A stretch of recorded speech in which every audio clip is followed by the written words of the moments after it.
កម្មវិធីកិច្ចសន្ទនាកម្ពុជានិងពិភពលោក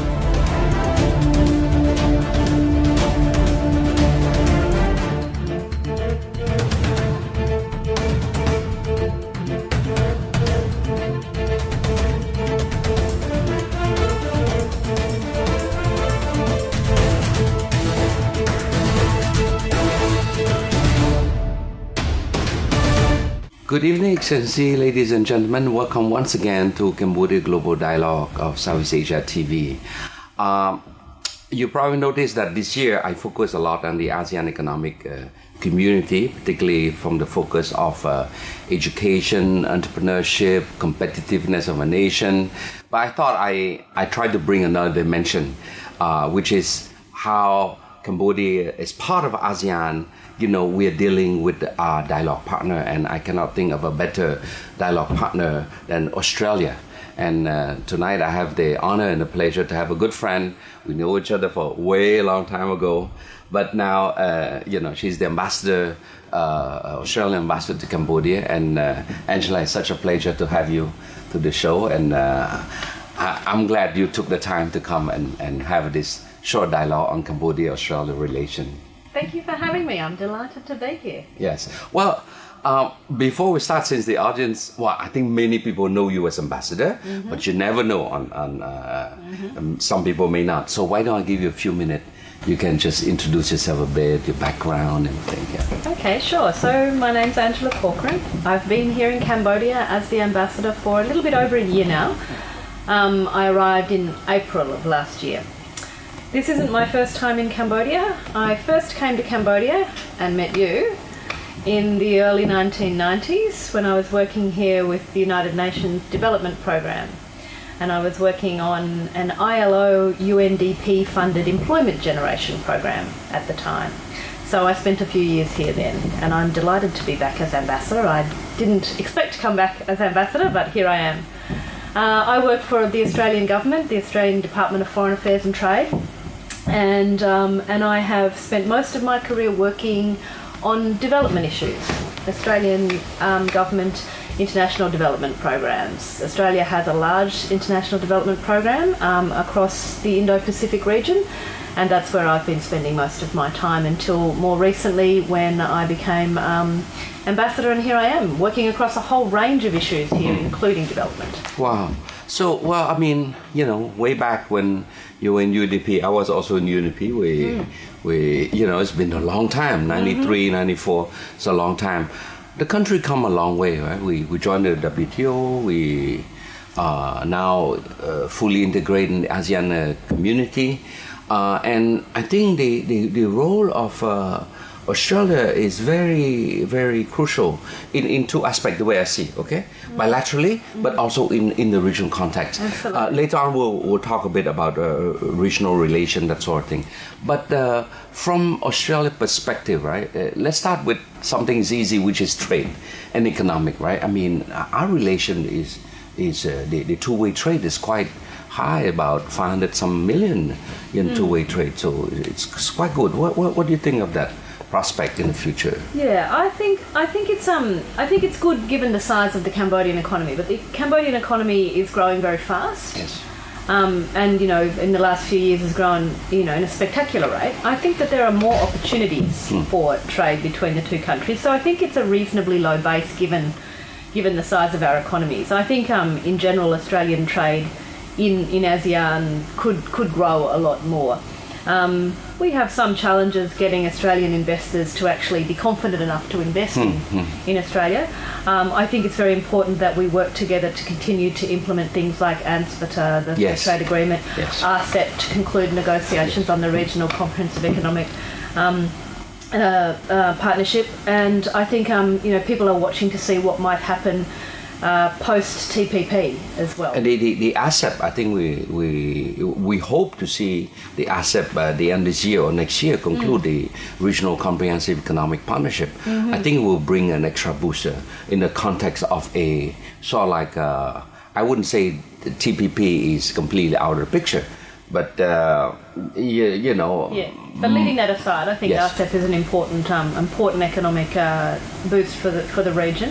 I think it's important to conclude those negotiations, but we shouldn't hasten in and overlook quality Yes, of the negotiations. I agree. So I think that's important. I agree. It's quite interesting. I read an article that in North America they try to revive the upgrade or discuss the new round of NAFTA. Right. So to me, trade matter quite a bit in the context of this. Slow down the WTO negotiation, that sort of thing. But from the investment side, I mean, there's a lot of Australian investment in Cambodia, both in terms of FDI, but as well from the service sector. I see a lot of influence of Australian professional here. I think the biggest sector for us here is education. Yes. We export a lot of education services, and that's growing very, very fast. So we see that as a very positive sort of and prospective market for us, and we're doing a lot of work to encourage that. We have a lot of self-funded Cambodian students going to Australia. As Cambodia has become richer, Cambodian families have become more and more willing to invest in education for their children, which is so very important, obviously. And Australia is an important destination for that investment. So we have, in the first quarter of this year, around 1,500 Cambodians studying in Australia, from primary through to tertiary level. We also grant scholarships, which is an important part of our development cooperation program here. We give 50 scholarships a year to very smart Cambodians to study at the tertiary level in postgraduate level in Australia, and that fills a development gap. That sits in areas that maybe people wouldn't self-fund. So that's very, very useful, and we have, I think, up to about 20 of those scholarships this year will go to government employees. Very important capacity building. I think the whole, education is one of the areas we're looking at. We had last year our first shipment of live cattle to Cambodia. Who would have thought? Who would have thought? So are you telling me that a lot of good beef we have in the nice restaurant in town are from there? Well, a lot of good beef you have in Cambodia is Australian beef. It doesn't always come from that particular importing company, but this is a Cambodian Australian company that is working here. And they imported several thousand live cattle last year, and that's going quite well. They're learning more about the market. They're also hoping to market regionally. And I think that's an important thing. So that's another element of our exports to Cambodia. Yes. I think last year we imported mainly garments from Cambodia. And Cambodia's growth, you can see all around you, it is growing fast, but it has quite a narrow base. Yeah. So I think there's some challenges ahead for Cambodia and the Australian sort of Cambodia trade relationship in what sort of areas we want to expand. But Angela, I think I'm one of the Australian alumni. Okay, so I can relate to what you're saying that as Cambodia, sort of like. Middle class rise up, we care a lot about the education of our children, particularly the generation who have lost, a sort of lost generation because of the killing field, the socialist day. They didn't have the opportunity. And you find that it's a lot of this emotional trigger that push them to say, look, I missed the opportunity, but I sure don't want my kid to miss that. So there's a lot of saving, into education, right? But I find, to me, trade, investment, education is all linked, right? Because when you spend 6-7 years in a country, there are emotional attachment, there are business connection, there are relationship, people-to-people connectivity, if I can use that, right? Absolutely. And ultimately, it will translate into some form of economic relation, per se, whether it's tourism, that sort of thing. Cambodia went as a refugee quite a bit, right? After the killing field. So what's the population of Cambodia in Australia? Yeah. The estimates vary. I think in the last census we had around 35,000 Cambodian-born Australians. So when you take into account their families that have been born there, it's probably up around 65,000. Okay. But you are absolutely right. People-to-people links are the very foundation of our bilateral relationship. Yes. We have a really distinctive brand here based on that, I think. People know Australia. We were very involved even before the Paris Peace Accord negotiations. This year is the 65th year of diplomatic relations with Cambodia. So we 1952, were right? One of the first countries to recognise Cambodia before even independence from France. Interesting.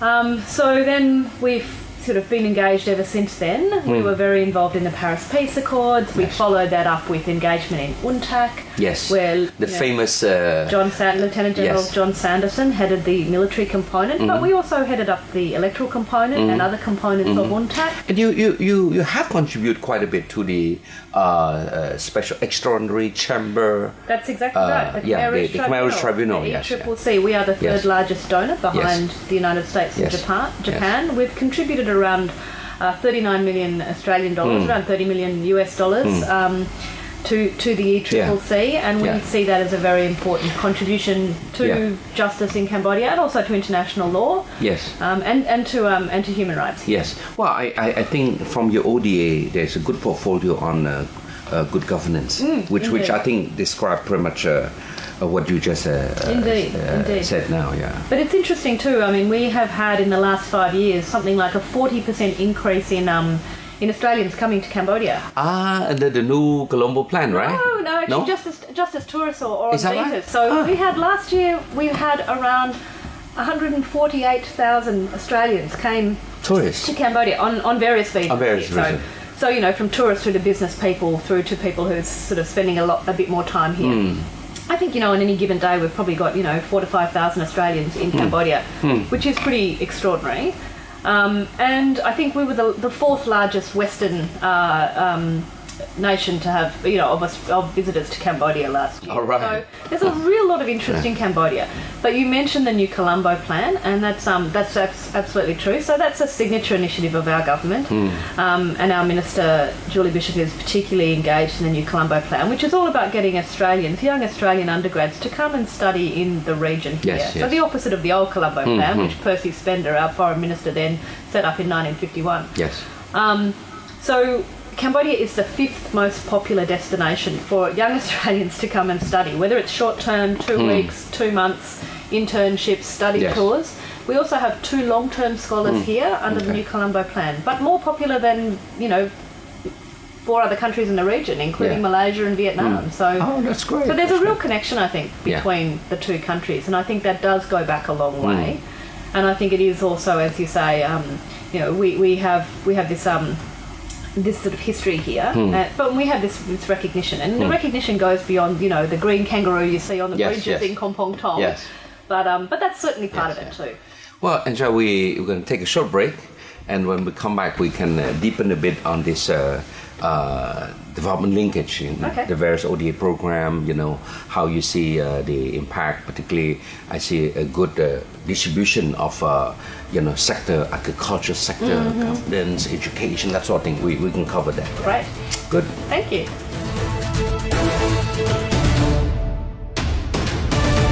Angela, I look. I have a quick look at the pie chart, right, of Australian ODA. 2014, 15, 16. There's nearly about $100 million of ODA coming to the country, but it's quite spread. I see it's well balanced.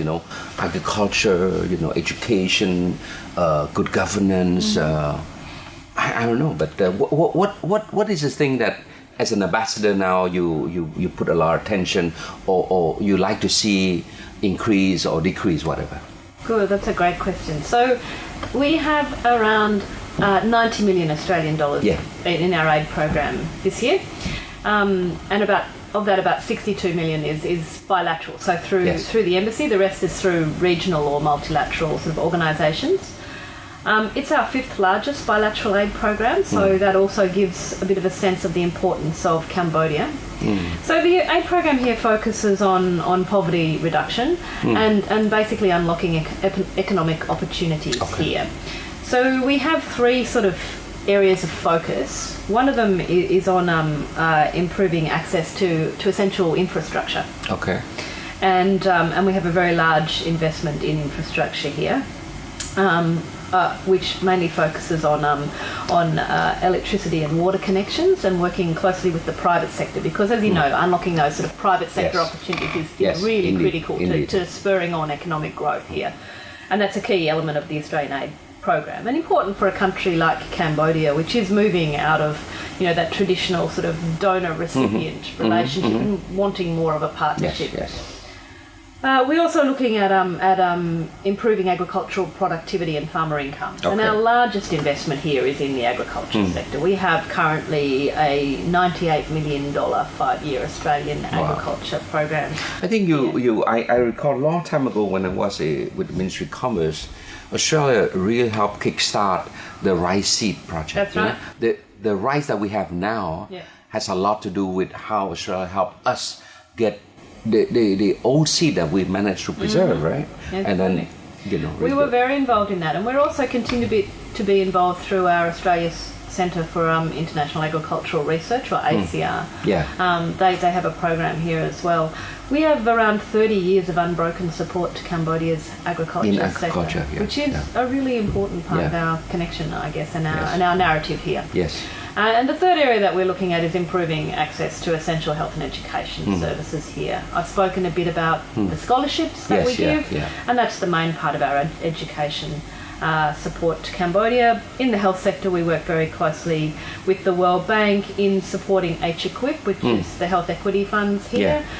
We've worked with identification of poor households, and we also work, in addition to those three areas, as you said, across the governance sort of spectrum. So we work on inclusive development, we work on ending violence against women, on access for people living with disability to services as well. So that's sort of key. But on the judiciary side, we're not so involved at the moment. But in the old day, you do have a good program on juvenile or criminal. Had a very long program of assistance to the legal sector, to justice.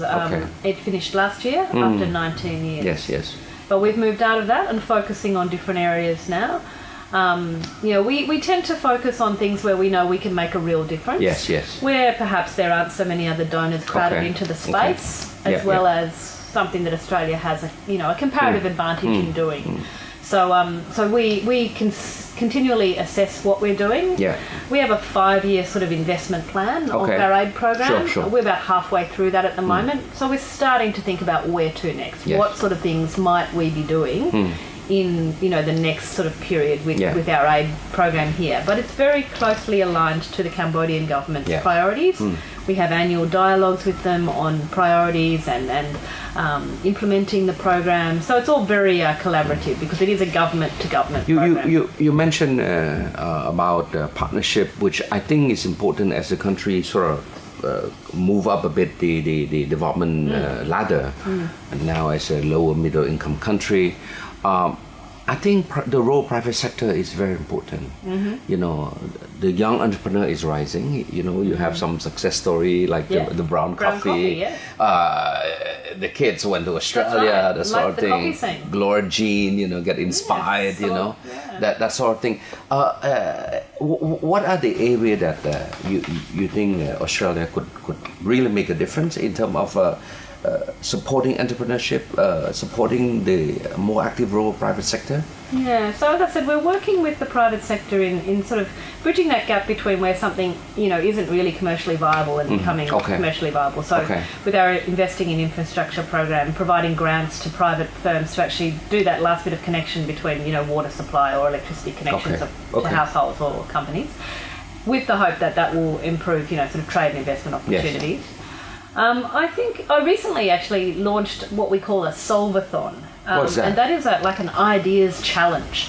And it was funded by the Australian government, by Atlassian Foundation, which is a very big Australian company but based in the US, and Massachusetts Institute of Technology, MIT. MIT, wow. And it was held here. There was one also held in several held around the region, but one held in Cambodia, which I launched at Impact Hub here. And it was all about coming up with ideas to address the challenges of the future workforce. So as you know, like automation and digitalisation is really changing. The fourth industrial revolution that people They refer say that. to. And what does that mean for countries like Cambodia? What does that mean? where we've, traditionally relied on labour, on agriculture or on in manufacturing on garment workers, where that's changing the way that things are done. So what will the workforce of the future look like? What will they need to learn about?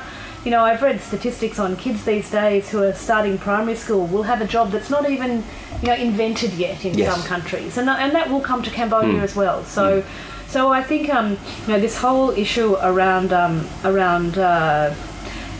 challenging ideas and encouraging ideas is something that Australia is pretty good at doing, and we like to support. Technology, vocational training, specialized training, IT, ICT, I think these are all fall into the strength of Australia. Yeah, no? Indeed. And part of our aid program is aimed very much at innovation. We have an innovation exchange, which is all about actually unlocking great ideas and doing things differently through our aid program.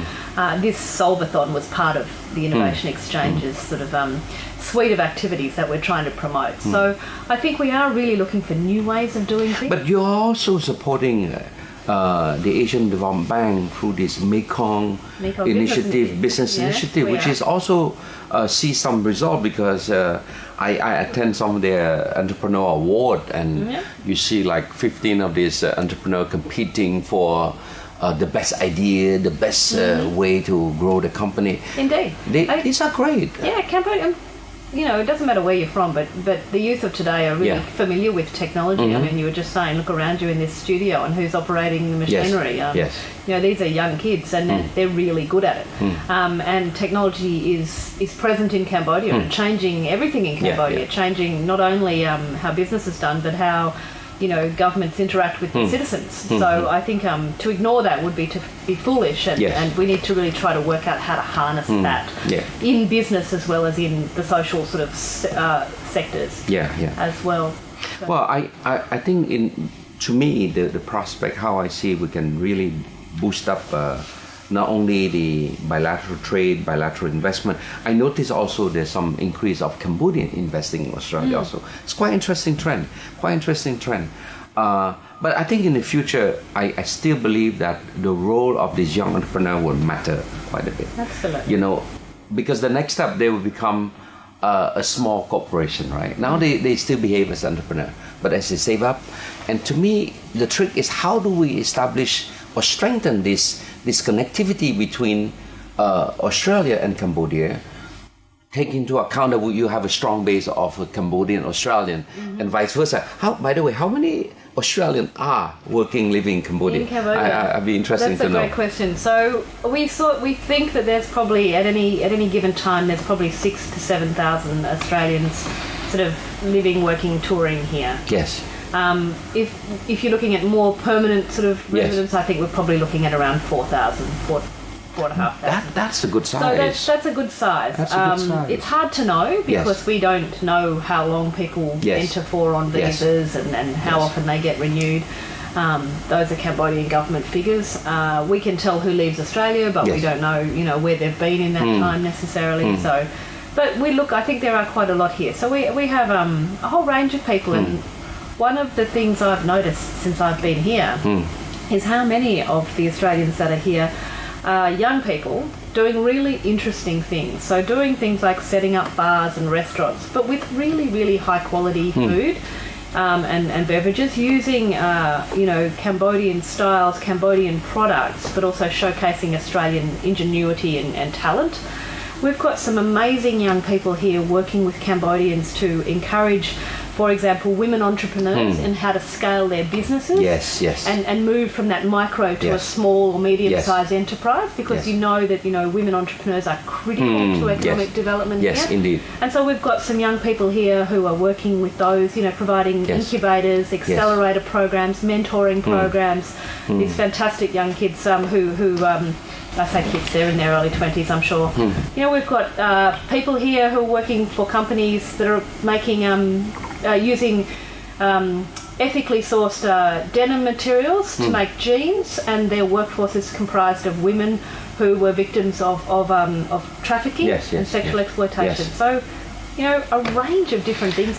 Angela, you touched something that is very dear to me, because You know, I go a lot to this economic meeting, this conference, right? Yeah, and many times the thing that bothers me is that we throw a lot of statistic number, right? This percentage, GDP per capita, this the ranking of a country there. But you know, in ASEAN, that's what we focus a lot on, ASEAN Economic Community, which to me, the economic is only one of the pillar. You have the political security pillar, which we'll talk later on. But we tend to overlook a bit the social cultural pillar. And to me, this is where the human being, the people behind the scene, what you just described, is basically things that are not quantifiable. But the effect on a societal change is tremendous, is exposure. I always say that, you know, the fact that now we can travel, you know, easily for a weekend here, 3 days there with a camera, you know, you are exposed. Yeah. You come back, you see, wait a minute, there's an opportunity here. And if I apply for what I saw over there, maybe I can do something. The anecdote you mentioned about this young Australian is clearly that case, where they bring a certain knowledge unknown in here, they find a local partner, say, wow, that's something we can, innovation per se, in its best part. It is. So we're going to take a break, and we'll come back, we're going to talk a bit about, you know, a larger picture of a Cambodian ASEAN with our regional development partner, that sort of thing. All right? Okay, thanks. Good.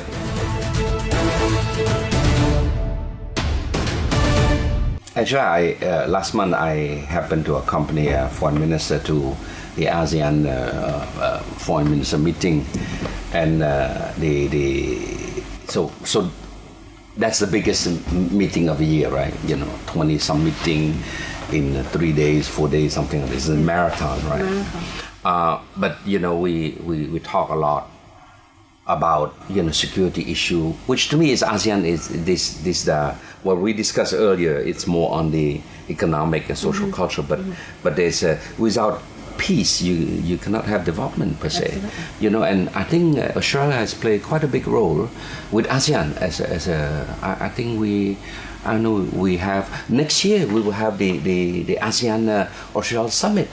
That's you know, right. so I mean there's a big role of Australia in this context. So what's your take on that? Yeah, so Australia sees ASEAN as a really critical regional institution for providing regional peace and stability, as well as economic security for the region. As you said, next year we will have the first ASEAN Australia Special Summit, which will be held in Sydney in March. All 10 heads of state from ASEAN will attend. We're very much looking forward to welcoming Samdech Prime Minister Hun Sen to that as well, and it will be a great opportunity to discuss, you know, issues of regional concern. We see it's very important for countries like Cambodia within the ASEAN context to play a role in addressing issues of regional strategic importance. Yeah. And Cambodia has really stepped up to the plate on some of those. You're working very closely with us on issues, for example, around resettlement of refugees. So illegal people migration is something that's a regional concern. Yes. You know, there are obviously other issues that are concerning to Australia. Terrorism is definitely one. Huh? Terrorism is definitely one. You know,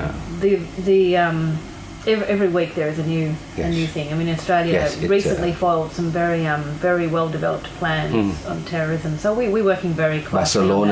Barcelona is another example. We work closely with Cambodia on these issues as well, through our cooperation through our federal police as well as defence. So that's an important part of our bilateral relationship, but a contribution to a bigger regional issue. Security and stability are very important. And so, you know, there are issues around the South China Sea, as well as, you know, the actions of the DPRK, which are very concerning to Australia, and which we look to ASEAN to play a very strong role. Yeah, because I think at the end of the day, I think we need a region that is stable. Because without stability, again, you know, there are trade routes, there are maritime routes, there are so many things that is crisscrossing in this part of the world, you know. And I would say, you know, our region, we are blessed that we have ASEAN per se. Of course, the ASEAN way, we have our own way, we have our own flexibility, this consensus thing. Yeah, but we last 50 years. Yeah. We last Yeah, 50 it's the years. 50th Yeah. anniversary. Yeah. Yeah. So I would say the trick is moving forward is how do we strengthen this centrality? How do we work with our partner, and on sensitive issue, how to find consensus, how to find a way to keep the region stable, right? And this is important, That is very, very important. And I think, our Prime Minister recently made a very important speech at the Shangri-La dialogue around that, noting that, Australia is keen to see a region that is based on adherence to international norms. Yeah. The rule of law. Yes. We don't want a region where might is right. We want a region that respects the sovereignty of all nations. Yes. And this is something that Australia is grappling with now. We're writing a foreign policy white paper, which will be... Has it been issued yet? It will come out at the end of the year, around November, I understand. Yeah, because I did go to the your website. Yes. And try to, see how is it developing. It's quite interesting that you put that into for the public. Yes. And the public comment, right? Yes, we went to public consultations on okay. it. So quite substantial public consultations. We consulted with a lot of regional partners as well. Basically what this is doing is taking stock of the regional challenges that confront Australia and making sure that our policy settings are right. And what we're keen to do is make sure that that our policy settings remain grounded in our values. And our values include, as I was saying, respect for international laws, respect for democracy and human rights. We value sovereignty, of all nations. So that's the sort of thing that we're thinking about at the moment. And we're asking ourselves, what sort of a region do we want to be part of? Exactly. What is the regional architecture? That's right. Would be like. I remember a long time ago, I was in Sydney, and at that time the former Prime Minister Kevin Rudd was launching this Asia Pacific architecture, something like this, right? Okay. Yes, that was a long time ago when I was much younger. But you mentioned about human rights. Is Australia running for what's the post that Australia? The Human Rights Council. The Human Rights Council for what year? 2018 to 2020. 2018 and 2020. Yes. What is So we're, what's the likelihood? What's the likelihood? So there are actually two places. Okay. And there are two candidates. Okay. Ourselves and Spain. Okay. So there still has to be a vote, of course. Yes. That will happen, I think, in November. Yes. In New York. We're very grateful for Cambodia's support for our candidacy, and I've had discussions on that with His Excellency Praxicon. Yes.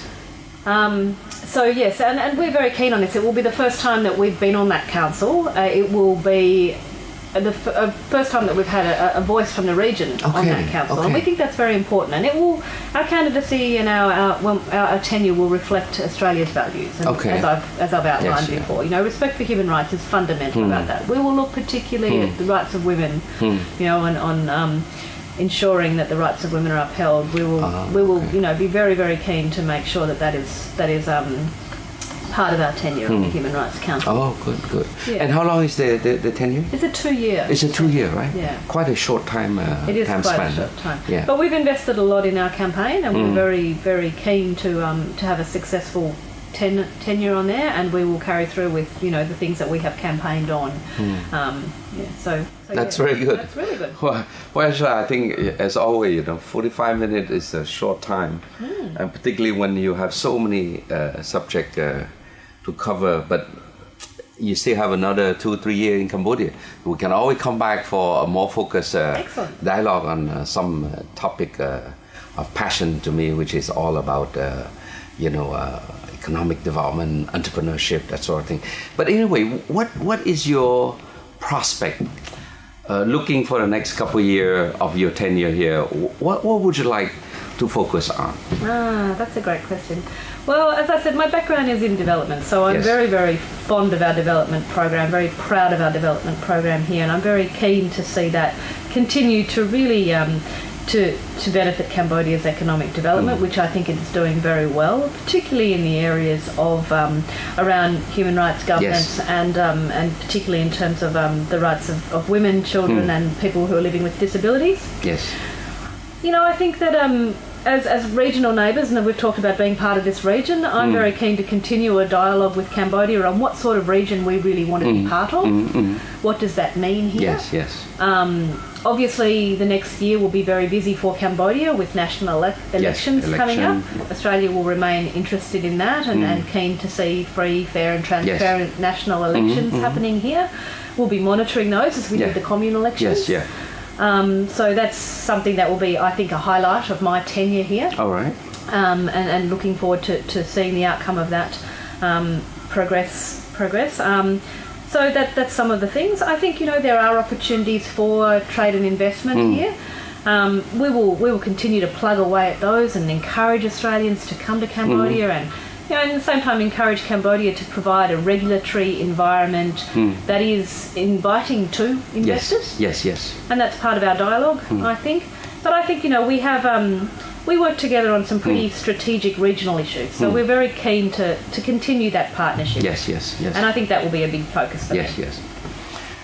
Well, Angela, when we started, we mentioned that we knew each other way when you were serving in UNDP. I was in there in the same street 334, Bangking Kong, that time most of the electricity, we have a blackout every 3 hours. Indeed, I remember. We were not allowed to drive UN car outside the perimeter of Phnom Penh. At night, you hear gunshot. My God, and what drive me crazy was that whenever Excellency Kitchon asked me to do a legal opinion, I go crazy because the limited resource available, the manual limited resource that we have, right? The books, the document, right? You fast forward, right? I mean, in the last 20-some years, there's tremendous growth. And that's why, to me, I look at Cambodia from it's like a video. As a snapshot, you always see things. But as a video, you see an evolution, right? Yeah. Evolution of a country moving the right path. And now I'm working on my second PhD in France, where I'm focusing more on how the duality of legal system evolved, right? And it forced me to analyze backward, in the 1993, following the peace process, what was the focus of the country, on good governance, on human rights, on state institution building, that sort of thing, right? And it gave me a perspective, how the country have evolved. And a lot of things you said in terms of how you see the next couple of years, it sort of gel with that. Because a country at a certain stage will have to evolve beyond just survival, beyond just reconstruction, right? You reach a certain ideal that you want to be a player. Yeah.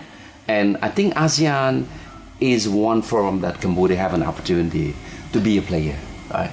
And this is something that I would say we have to cherish that opportunity. Absolutely. And work with partner that cares. Yeah. I couldn't agree more. Cambodia is very fortunate to be situated in Southeast Asia in such a dynamic region. Yes. What that means is that there are a whole lot of countries who want to be part of that growth, part of those partnerships. Yes. Cambodia has the opportunity to have policy settings which allow it to have a whole range of partnerships. Yes, indeed. Indeed. And Australia is really keen to be part of that. And definitely Cambodia see Australia as definitely one great partner. Well, Angela, thank you so much for coming, and I really enjoyed this short dialogue. Yeah, it's been great. So invite me back. Yes, indeed. Thank you so much. I'm not going to bother summarizing all the subject that we covered, but I just want to say that the years that we had in terms of partnership with Australia has been a very, I would say, productive year, fruitful, something that Cambodia cherish, having Australia as a friend. But we need to have the next generation to start thinking, to take over, to start thinking how they can play a bigger role in strengthening this relationship, because we entrust the future of this dialogue relationship to you guys, the younger bureaucrat, the young diplomat, the young entrepreneur, the young student. All right. Good night.